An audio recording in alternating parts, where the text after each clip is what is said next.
Welcome to Hub Dialogues. I'm your host, Sean Speer, editor-at-large at the Hub. I'm honored to be joined by David Frum for another installment of our bi-weekly video and podcast series, From Dialogues. David, as listeners and viewers know, is a staff writer at The Atlantic, the author of several books, and a highly coveted guest and commentator on various cable television programs. We're honored to provide him with a platform to share his insights and analysis on key issues concerning Canadian policy and politics. In today's episode, we're discussing the West's policy vis-a-vis Taiwan in light of the ongoing threat of Chinese aggression. In an increasingly fraught global environment, the potential of a war over Taiwan has to be among the most significant risks in the coming years, and President Biden has recently made it clear that the American government would back Taiwan in the event of a Chinese invasion. We'll talk about why the time had come to replace so-called strategic ambiguity with greater clarity. But before we get there, I wanted to talk to David about the tragedy of the school shooting this week in Texas. David has emerged as one of the most thoughtful and empathetic voices in light of this tragic event, and has appeared on various television programs in Canada and the United States, and penned a beautiful essay that I'd encourage listeners and viewers to read at The Atlantic. David, thank you so much for joining me for another episode from Dialogues. As I mentioned, I thought I would start with the question of guns. In light of this tragedy, David, there's a lot of calls for action on the part of American legislators. I guess just at a fundamental level, do you have a sense, David, of what types of gun control reforms would at this stage be compliant with the Second Amendment? Or is there a need for a real debate about constitutional change in the United States? Well, let's start with a pragmatic assessment of where we are. Amid the shock and horror of these recent terrible events, and there are such events every single day in the United States. This one just happened to capture the imagination of the country in a more profound way, but it's tragically not a unique event. Let's think about the problem and what might be done. There's something like 400 million firearms at loose in the United States, 40 million of which have been bought just since the beginning of the pandemic. The 2 years of the pandemic saw the highest gun sales in American history. As Americans have persuaded themselves that their society is on the verge of a breakdown of law and order. They've persuaded themselves that the right thing to do in the face of a breakdown of law and order is to get yourself an individual firearm to try to protect your house. Neither of these seem like very plausible ideas to me, but a lot of people believe it, and that's what they did. So we have 40 million guns, 40 million of them new. Most of them in hands that are not trained. Meanwhile, the Supreme Court has created, in the past 20 years, an individual right of firearms ownership. That was not there before. The idea that the Second Amendment, the courts mostly stayed away from it, and it was historically understood as a grant of power to the states against the state government. That what the people who wrote the Second Amendment and the people who for almost 200 years interpreted it understood it to mean state armies have to be respected as well as the federal army. But in the 21st century, the court has created a new individual right of firearms ownership, and very shortly, in the month of June, the Supreme Court is probably going to strike down laws by states that restrict the ability of people to carry guns in public. So you're in a new constitutional regime that creates a lot of space for gun ownership. So it also needs to be said that while the extremist gun position is very unpopular, the guns everywhere view is very unpopular, the guns somewhere view is quite popular. So you need to take all that into account. I think that the situation, the presence of guns is such an overwhelming fact in American society that it's hard ever to imagine any one feasible reform that will make any difference. And the feasible reforms that you can imagine as being acceptable to the society, like red flag laws to take guns away from dangerous people, bump into the fact that we're not very good at identifying who are going to be dangerous people. So the laws that you could pass probably won't do much. And the real problem, which is millions and millions of people having guns they don't store safely. According to surveys, the majority of gun owners don't store their weapons safely, don't really know how to use, panic, and cause tragedy. That's a challenging problem. One more story I want to tell before I go to the solutions, because Uvalde, it's so horrible. It's so heartbreaking, those little babies. But the face of day in, day in American gun loss looks more like the story I'm about to tell you that took place in Portland, Maine, literally the day before the Uvalde massacre. Two teenage brothers living in their dad's house get into an argument. One took the favorite T-shirt of the other. The argument escalates. One of them smashes up the other's hamster's cage. Things get out of hand. And one of the brothers, who's 19, rushes out of the house, finds his father's pistol. Father has a handgun, a 22 caliber handgun, which the father has not properly stored, grabs the handgun or steals the handgun, returns to the house at an interval, still mad, aims the gun at the brother who stole the T-shirt. The eventual shooter says, in order to scare him, not intending to kill him, but he fires. He misses his brother because he's also a terrible shot, and instead hits and kills his 2-year-old niece. The gun comes into the house because the patriarch of the family wants to be a protector, wants to look after the people he loves. So he buys a gun to do that. And what does the gun do? It kills his granddaughter because he put it somewhere where his anger management issue son could find it, could grab it, point it at somebody to try to intimidate them, and then fire it and kill a child. That's what it looks like. So where do we start? I think we start with a messaging campaign to people like the father of that family. So you're buying that gun, you bought it maybe in just the past 2 years in order to protect your family. You're just dead wrong. You're dead wrong. What that gun is probably going to be used for is to threaten somebody, maybe stolen and used by a criminal, maybe used by a teenager in a depressed mood to kill himself or herself. It may be used to hurt somebody. But the odds that gun will be used in the way that you intended when you bought it are vanishingly small. Cases of authentic, documented self-defense with handguns are very, very rare. Cases of terrible misunderstandings and accidents and tragedies are common. And the deaths only begin to cover the carnage because modern medicine is just very good at repairing traumatic injury. So while the deaths are in the thousands and tens of thousands per year, the traumatic injuries are in the hundreds of thousands per year. And these traumatic injuries can be very, very severe and life-threatening. So I think the place I would start is we need a social movement that challenges the idea that the gun in the home makes you safe. And I think the analogy I use is, 30 years ago, Americans thought of domestic violence as a private matter, unfortunate, deplorable, but of no interest other than to the husband and wife. 40 years ago, the Americans thought of drunk driving as funny. Dean Martin used to do jokes about it on the most popular TV show in America in the 1960s. Well, we no longer think that drunk driving is funny, and we no longer think that domestic violence is private, and we need to have a similar kind of reaction that gets guns out of people's houses. Once we make some progress on that, once you build a constituency, then you can begin to think about other kinds of legislative changes. There's so much there, David, and I just want to thank you and for your commendable commentary over the difficult past 48 hours. As I said earlier, I'd encourage Hub listeners and viewers to read David's essay at The Atlantic that he got up on the site literally hours after we learned of this tragedy.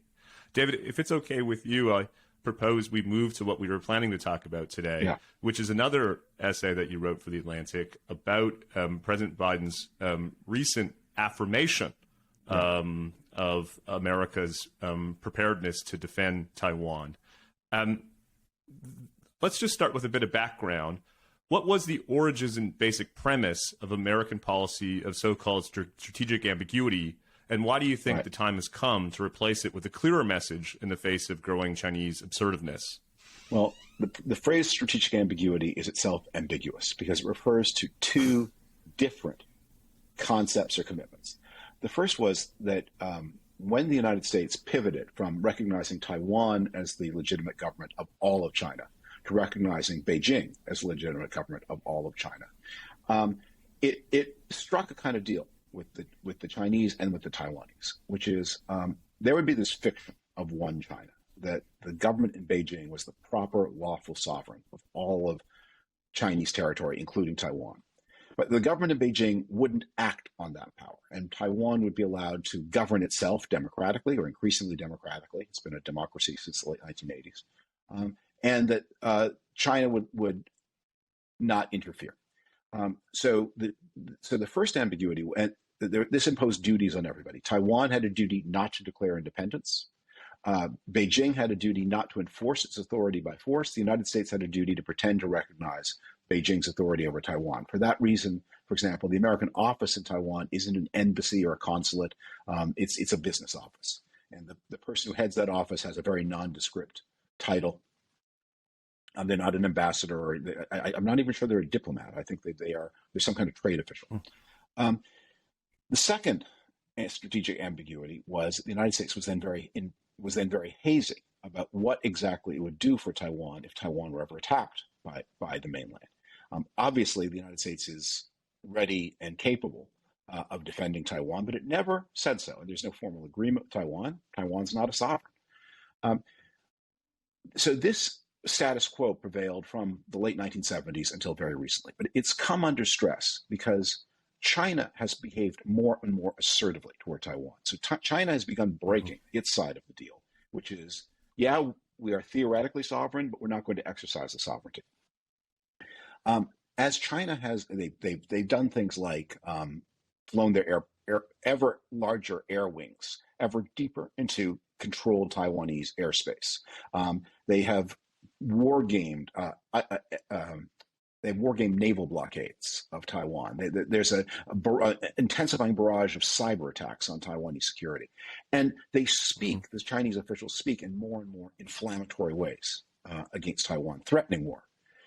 So I think Biden's reaction was to say, look, the strategic ambiguity is breaking down. The Chinese are no longer accepting the old status quo where they are the theoretical overlord, but practically not. And that means that someone has to rethink this.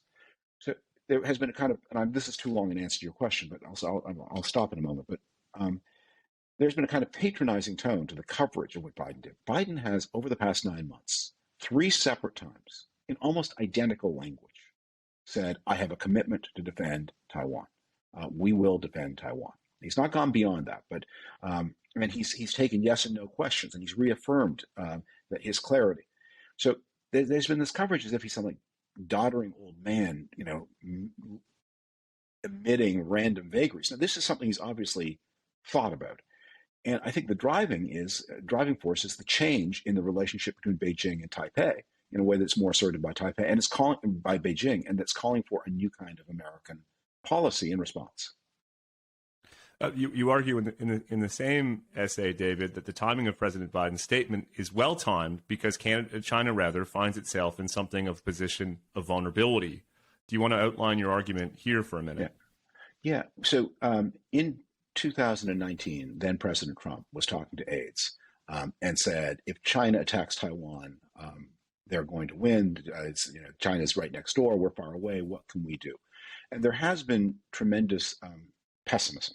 I think Trump's view was not unique, and I'm sure he communicated it to the Chinese. I think in 2022, we've had, thanks to the heroism of the Ukrainians, but also due to China's own mismanagement of its COVID problem, I think the world looks a little different.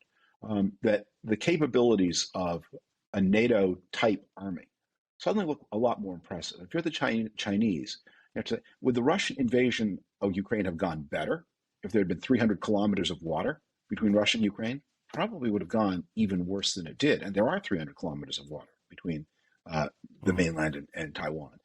And Taiwan is a highly unified society. Ukraine was divided. I mean, there are other ways of attacking than just sending. You can do blockades. You can do cyber attacks. There are less stupid and brutal ways of committing aggression. But the Chinese have to worry. Meanwhile, they're heading toward probably a zero growth economic year, maybe into the first true recession since Tiananmen Square back in the late 80s. Their economic model is breaking down. The idea of borrowing ever greater debt from domestic trapped savers to build ever more useless junk, not only inside China, but in Africa now, the so-called Belt and Road, which just amounted to creating eyesores all over Africa, financed by Chinese debt.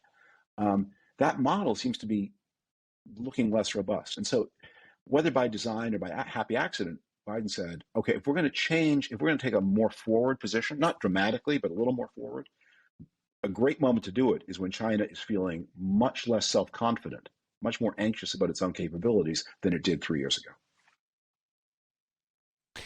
I'll come to the question of the state of China's economy and its political system in a minute. But before I do, if the West in general and the U.S. in particular is currently in a position of some strength relative to China, what should we be doing commercially, diplomatically, or militarily to seize the moment and further strengthen our position? Yeah, I speak of someone, by the way, who these days counts as a relative softliner on China. I mean, it's been a very strange thing for me because 15 years ago, I had certain views that I would express, and they were regarded as very hardline. And all these years later, this is something I've not changed my mind about. I have the same views, and that the discussion in Washington shifted. So having been a hardliner of the hardliners 15 years ago, now a softliner. I think we need to continue to hope for the best with China. The point of this guarantee to Taiwan is to keep the peace. And we need to preserve the trading arrangements with China.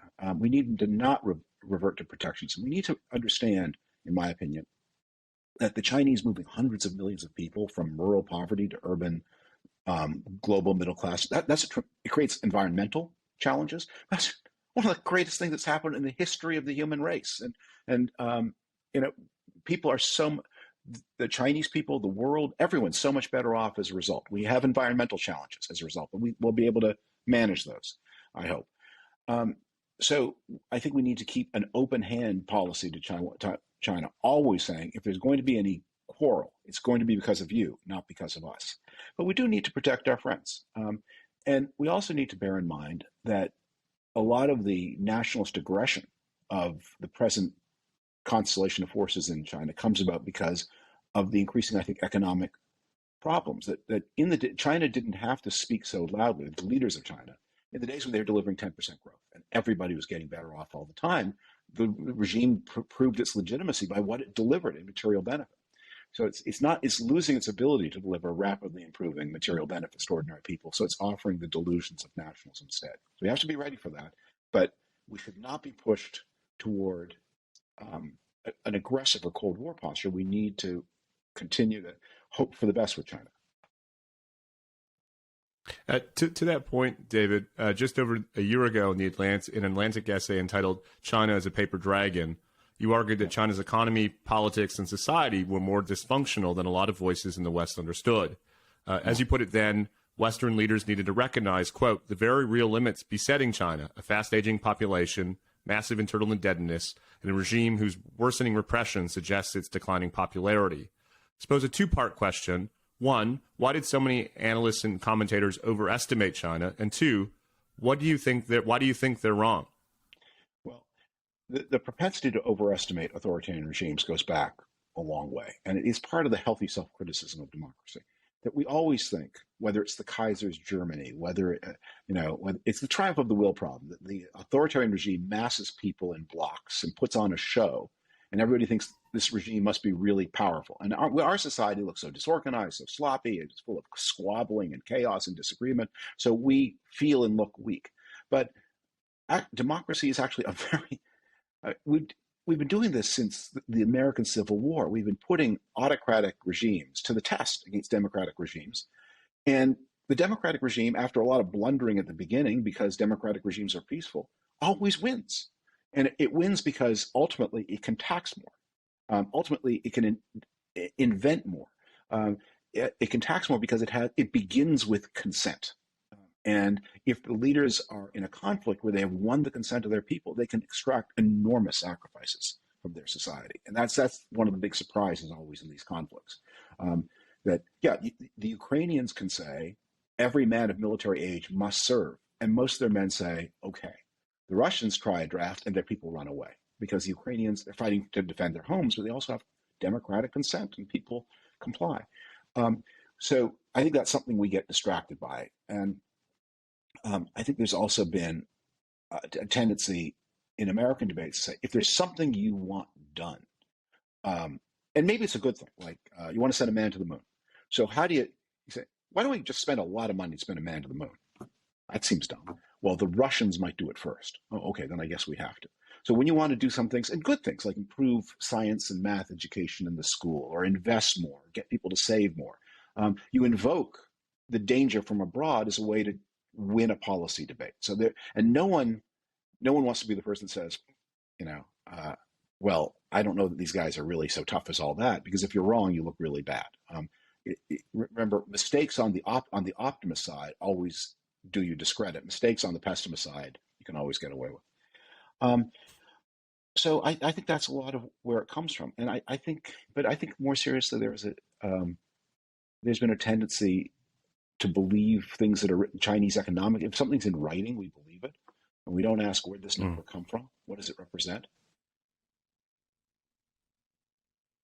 Let me just ask you a penultimate question, David. I want to read you a quote from George Kennan's long telegram and get your response. He wrote, "Much depends on health and vigor of our own society. World communism is a malignant parasite which feeds only on diseased tissue. This is the point at which domestic and foreign policies meet. Every courageous and incisive measure to solve internal problems of our own society, to improve self-confidence, discipline, morale, and community spirit of our own people is a diplomatic victory over Moscow, worth 1,000 diplomatic notes and joint communiques. If we cannot abandon fatalism and indifference in the face of deficiencies in our own society, Moscow will profit." Unquote. How much is the question of the outcome of the U.S.-China geopolitical and technological rivalry fundamentally about the health of American society? Yes, that's a great quote and a great thought. But I also want to just quibble a little bit about the word rivalry, because look, in the long run, and unlike the United States and the Soviet Union after World War II, the interests of these two societies are highly congruent, and that where we hope in 1947, when you looked at the Soviet Union, you say, how do we see the end of Soviet communism? It's forced withdrawal from the territories it's occupied. I think what we all want to see from China is a gradual evolution of China in more liberal directions. We recognize it probably can't happen all at once, and it may be dangerous and unstable if it happens all at once. We want to see kind of an opening of more and more space for Chinese civil society. We want to see a reduction of nationalist fervor. But in the end, their economy is very different from that of the United States. They're going to have a lot more low-wage labor, and they're beneficial gains from trade. So the goal of policy is to prevent this budding rivalry from flowering. But that one of the parts of that is taking away the temptation for the regime to score a propaganda success in the face of other bad news by bullying Taiwan. That's a very significant country. It's very important economically. It's a Chinese-speaking democracy, which is a very precious thing in a world where we're debating the fate of democratic ideas on the larger Chinese mainland. And it's defensible, unlike Taiwan, unlike beg your pardon, Hong Kong.